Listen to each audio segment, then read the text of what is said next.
नमस्कार। आज की वीडियो में मुग़ल सम्राट जहांगीर के बारे में पढ़ेंगे। तो 1605 ईस्वी से 1658 ईस्वी तक का जो समय है वो भारतीय इतिहास में अनेक दृष्टिकोणों से महत्वपूर्ण रहा है और इस अवधि के दौरान मुग़ल वंश के दो विख्यात शासकों जहांगीर और शाहजहां ने शासन किया। मुग़ल सम्राट जहांगीर ने सामान्यतः अकबर द्वारा निर्देशित मार्ग पर चलते हुए मुग़ल सत्ता की जड़ें और अधिक मजबूत की। इसके साथ ही राजपूतों, अफगानों और मराठों से मित्रवत संबंध बने, प्रशासनिक व्यवस्था मजबूत हुई तथा कला कौशल की भी प्रगति हुई। तो 1605 ईस्वी में अकबर की मृत्यु के पश्चात 24 अक्टूबर 1605 को सलीम नूरुद्दीन मुहम्मद जहांगीर बादशाह गाजी के नाम से आगरा में गद्दी पर आसीन हुआ और इस अवसर पर एक भव्य दरबार का आयोजन किया गया। जहांगीर ने अपने पक्ष के सरदारों को उच्च पद दिए तथा अधिकांश अधिकारियों को पूर्ववत उनके पुराने पदों पर ही यथावत रहने दिया। तो अकबर द्वारा स्थापित जो विशाल मुग़ल साम्राज्य की सुरक्षा थी उसको जहांगीर ने यथावत बनाए रखा, न्याय के प्रशासन पर अधिक बल दिया एवं कला की दृष्टि से देखें तो संगीत और चित्रकला को विशेष प्राचार्य दिया। परंतु इस समय की जो राजनीतिक परिस्थितियां हैं उसमें कुछ चेंजेज हुए, जैसे उनके समय में सिखों से संबंध बिगड़े, कांधार मुगलों के हाथों से निकल गया और प्रशासन पर नूरजहां और उसके गुट का प्रभाव स्थापित हुआ। तो इससे मुग़ल दरबार में गुटबंदी भी बढ़ी और कुछ विद्रोहात्मक गतिविधियां भी हुई। अब अकबर ने राजगद्दी प्राप्त करते ही 12 अध्यादेश जारी किए थे, उनके बारे में पढ़ेंगे। तो अकबर की परंपरा को कायम रखते हुए जहांगीर ने अपना प्रशासन उदारता से प्रारंभ किया और उन्होंने गद्दी पर बैठते ही 12 आदेश जारी किए। ये जो 12 आदेश हैं जिन्हें जहांगीर के राज्य के नीति निर्देशक तत्व भी माना जाता है और इन अध्यादेशों से जहांगीर की उदारता, उसकी उच्च आकांक्षाएं तथा जनहित के प्रति संकल्पों का परिचय मिलता है।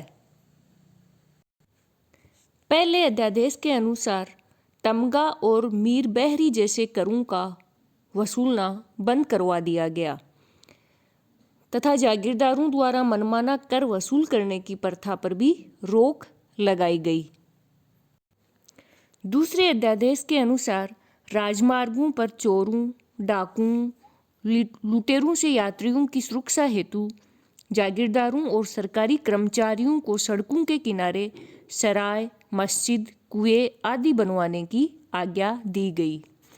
तीसरे अध्यादेश के अनुसार व्यापारियों को परेशान करने, अनावश्यक ढंग से उनके सामानों की तलाशी लेने पर भी रोक लगा दी गई।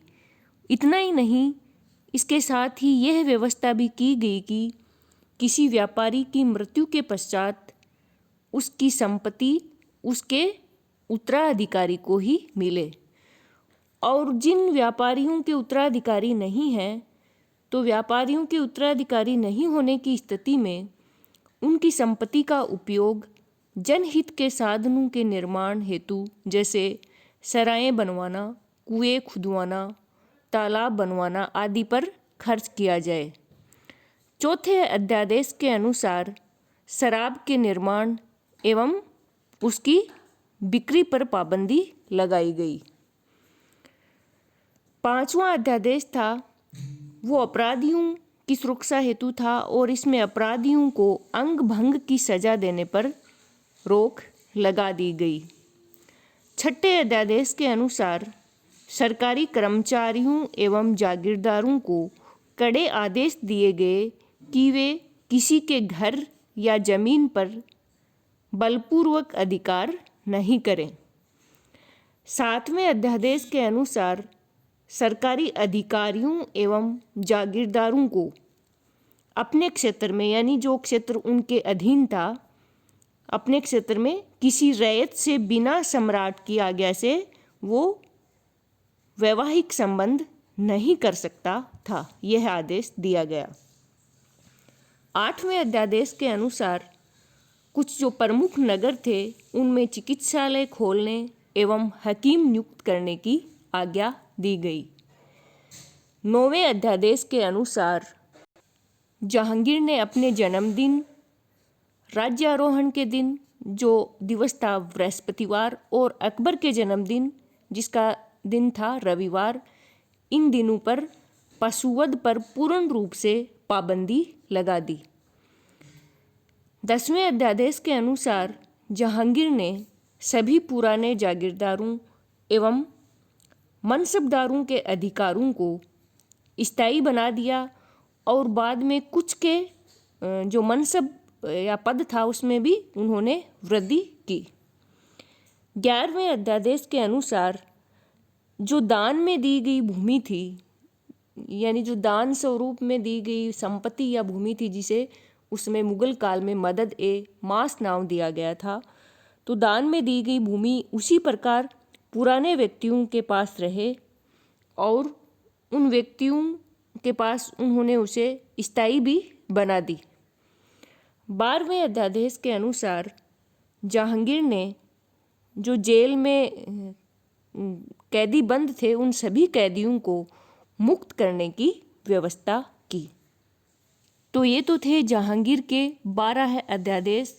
इसके साथ ही वाक़यात ए जहांगीरी नामक ग्रंथ से यह भी पता चलता है कि मुग़ल सम्राट जहांगीर ने आगरे के किले के शाह बुरुज से लेकर यमुना नदी के किनारे तक एक सोने की जंजीर भी डलवाई थी, जिसे खींचकर कोई भी व्यक्ति बादशाह से सीधे न्याय के लिए फरियाद कर सकता था।